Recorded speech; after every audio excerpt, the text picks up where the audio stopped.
Hey there, welcome to Baseball Tonight. We'll hop right out of the box on this trade deadline Sunday. It ended at 4 o'clock in the East, and that's when Manny Ramirez woke up. Stayed with Boston, came through at the plate, got a standing ovation. Nobody was booing him. The highlights of Boston's latest victory to come. Alfonso Soriano still wearing that T on his jersey.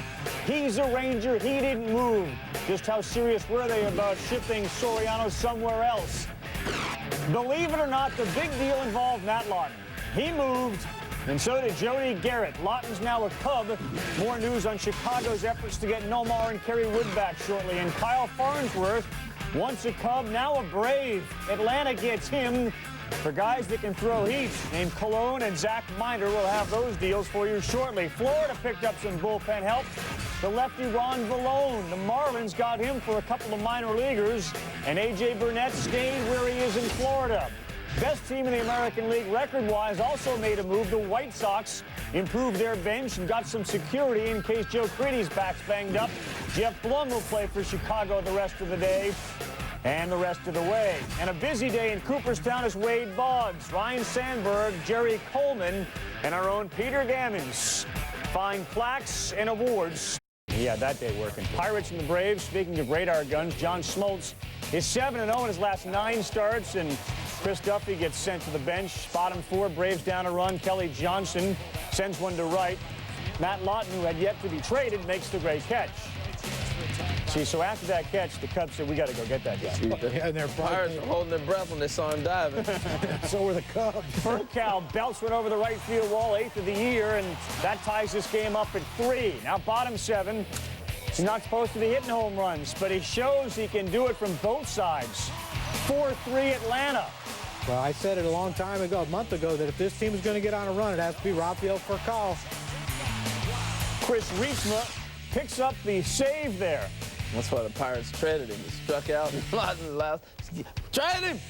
Braves win at 5-4. The idea is to keep Reisma in that closure role. However, if he's unable to continue that, they certainly could move Kyle Farnsworth into that role. Braves win again. They win their 6th in a row as they sweep. On deck. Trader Jack says we're going to pitch to Levon.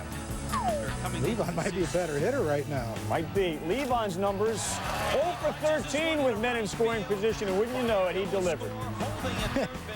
The Nats are up 3-1. And the Manny point. Alex Gonzalez, that's a rope down the line. Look at Nick Johnson make the catch.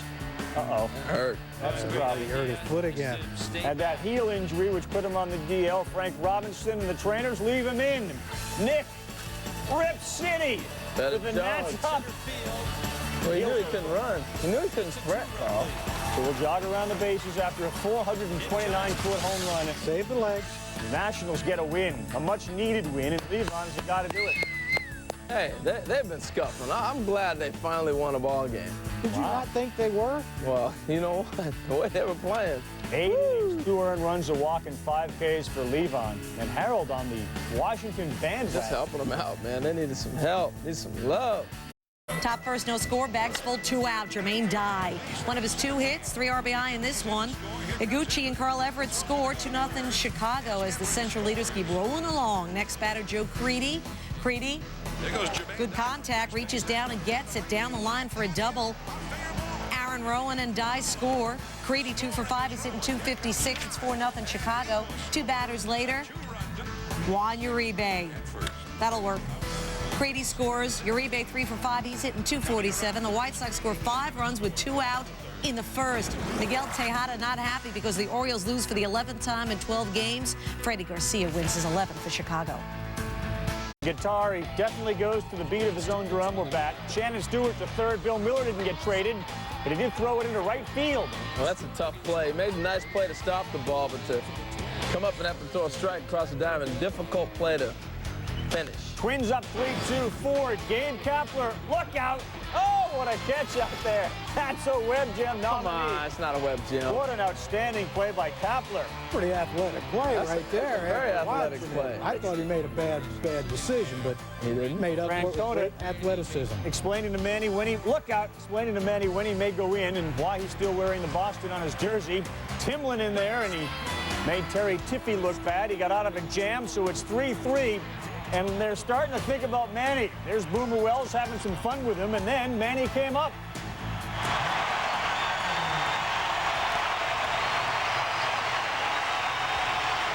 So he realized they must be clapping for him, and he delivered in a clutch pinch hit roll as he plates Edgar Renteria, put the Red Sox up 4-3. Here's how you know. Where's the point? Where's the point? No, the real one, the Kruk point.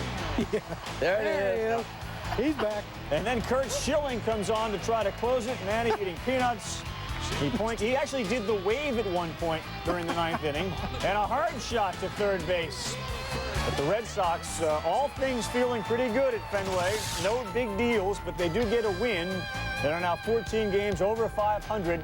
Ramirez, the pinch hit go-ahead single. John Papelbon started. He allowed 3 runs, struck out 7 and 5 and a third in his major league debut. They do expect to have Matt Clement back for his next start, as he has been throwing on the side. But this was all about Manny Ramirez and what has turned into another love fest. Forget about the trade, man. This is the place I want to be, man. And it's great, man. You know, they love me here, man. And I don't know, man. This is the place to be, you know. Manny being Manny, man. He's great, man. So good, and they've been able to beat it up. And early in this one, Chris Buchek gives up the shot to Giambi. I tell you what they've done against their bullpen is they've been very patient. Yankee hitters are very patient, made them throw strikes, and they haven't been able to do it. How about that catch by Sean Figgins for athletic ability? This is an incredible catch. Put this guy anywhere on the diamond, he makes a tremendous play. What a play by Figgins. And then it's to Giambino again. Giambino. 300th career home run, 4-2 Yankees. That's his 14th home run this month. The most by a Yankee hit in July since Mickey Mantle did 14 and 61. Tito with men on first and second. Oh, you don't see that. Well, you know what hurt the Angels this trip was that long game in Toronto the other night. And then they had to come in, and they've had some tough spot games all weekend against the Angels. Concentration and the bullpen went away from them. Look at Jeter deliver a shot into right as Bubba Crosby comes around to score. Jeter went 4 for 5, and it's 6-6. Bottom 9, tied at 6. Andy Phillips trying to be a hero, but denied by Macias Torres diving to his right. Couple of web gym plays in this one. The effort these guys threw out there, considering what they came into this weekend, depleted all the way. How about that? So the Angels up by a run and 2 outs. That's the game. The bat up. Cabrera couldn't handle it. Tony Womack scores, tied at 7. Matsui was the hero the other night. In the bottom of the 11th, he leads off, and Figgins can't get there. That's a triple off Kevin Gregg.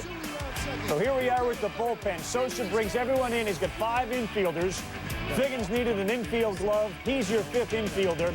They did this in Toronto the other night. And Tony Womack did what they did in Toronto the other night. Matsui scores, and the Yankees win it by a score of 8-7, rallying from a 4-run deficit for the 2nd straight day. Womack's still wearing a Yankee uniform. He's the guy that gets it done. Angels have 3 errors, and Darren Erstad pulled what wasn't exactly a Bill Buckner because of the significance of the game, but certainly having one go through his legs is a little bit uncharacteristic. Bottom of the first, things get confusing. The count says 2-2, and this one is called the ball. Make it 3-2, unless Ensberg thought he got hit there. He started walking to first. Hit his back leg. Lance Berkman was on his way to second. He gets caught in a rundown. He gets tagged up by Miguel Cairo, but everybody seems to have their hands up saying, if it hits him, it's a dead ball. Play is dead. Willie Randolph discussing things with the ump. Lance back to first base, ruled safe. So he wasn't hit by the ball, Harold. It was ruled the ball. Saturday, go back to what happened to the Pirates-Braves game when Jose Castillo with a 2-2 count. Thought that was ball 4. Bobby Cox came out and said, no, that's ball 3. Hold on here. Darrell Ward was on first. He went to second. He's caught in a rundown. And when he gets tagged, he's ruled out on the play. Which is correct. Back to Sunday. Let's go back, Carl. Let's find out why Berkman was ruled safe here. Why is it? If he had been hit by a pitch, he would have been on first, and Berkman would have been on second. Watch first base ump Paul Schreiber. His hands are up. He got the cue from Bob Davidson, who was behind the plate, that said, ball dead. Timeout, so Berkman was safe. Ensberg then got back in and called time because Sandy Alomar was getting thrown out. And then Willie had to step in. So the play was dead. For what reason wasn't really explained, because there was no hit by pitch, but everybody was back on their bases. Except for Alomar, who got thrown out. Now let's flash back one more time, because Roy Oswalt and Cliff Floyd have a history. Last year, Floyd went yard. A grand slam off him. And then Oswalt hit Floyd a couple times. this season. 3 strikes and you were about to be out when Cliff said if he does it again, I'm going to have to come after him. So there's history there. On Sunday, Oswalt didn't go near Floyd. Floyd was the guy that was doing the hitting. Like that. It's one way to get back at him, Carl. Look at where that pitch was at, too. It was out away from him. He made sure it wasn't going to hit him. And off speed. Top of the 8th of this one, Ramon Castro hits a single to right. Mike Cameron, who was on and wasn't traded, gives the Mets a 5-4 lead, and New York wins 9-4. All that offense. 17 hits for the New York Mets. Oswalt, 6 innings, 9 hits, and 3 earned. Was this a good day or a bad day for the Mets, who won the game but didn't make any trades, Harold? Spokane, Washington's own. He spent a lot of time talking about Spokane in his speech. That's a grand slam for Chris Snyder. First career grand slam, 2 homers, 5 RBIs. 9-1. All of a sudden, the Diamondbacks are back in the race in the West and hitting. Well, jumped on the bandwagon. Now, Crucky called the Diamondbacks at the beginning of the year. He probably forgot it by now, but he said they were the best team in the West. And this was a guy I would have figured if they were out of the race would get traded. But Tony Clark still hitting home runs. He's got 17 home runs. Dude, the Rockies aren't out of the race in the West. That's how bad that division is. No, the Rockies are out of the race. Okay, they're done. Diamondbacks win it by a score of 13-6 with 14 hits. Brandon Webb picked up a win and was on the baseball show on ESPN Radio and said he was stunned to see where this team has gone. Tigers and the A's, Jeremy Bonderman. If there's going to be a guy to shut down Oakland, this is going to be the guy to do it, but that didn't work out very well. Eric Chavez hits a double down the line and right. Bobby Crosby's going to score. Break down this play as a runner, Harold. They overthrow one. They go home. Just, I don't know what he did. He must have stopped and then took off again. Well, you would hope he wouldn't be that slow. What the heck? Bobby Crosby scores as Bonderman walked Nick Swisher. Bonderman would have liked a strike call there. There's a liner to right. Ivan Rodriguez hit it. Nick Swisher. Oh. He actually had dropped one earlier, and that one was a legitimate effort, but because of the confusion by the Tigers, it's a double play. Pudge thought he was out. He didn't go to first. Meathook got doubled. The fans brought out the brooms. Tigers in a mess right there. Speechless. Unbelievable. 5-2. The A's win another game. Score that. 9-6-3 double play. Within a game and a half I had the wrong of the lead in the West. Are the A's. 8 guys stopping on that play. Rangers and the Blue Jays. There you go.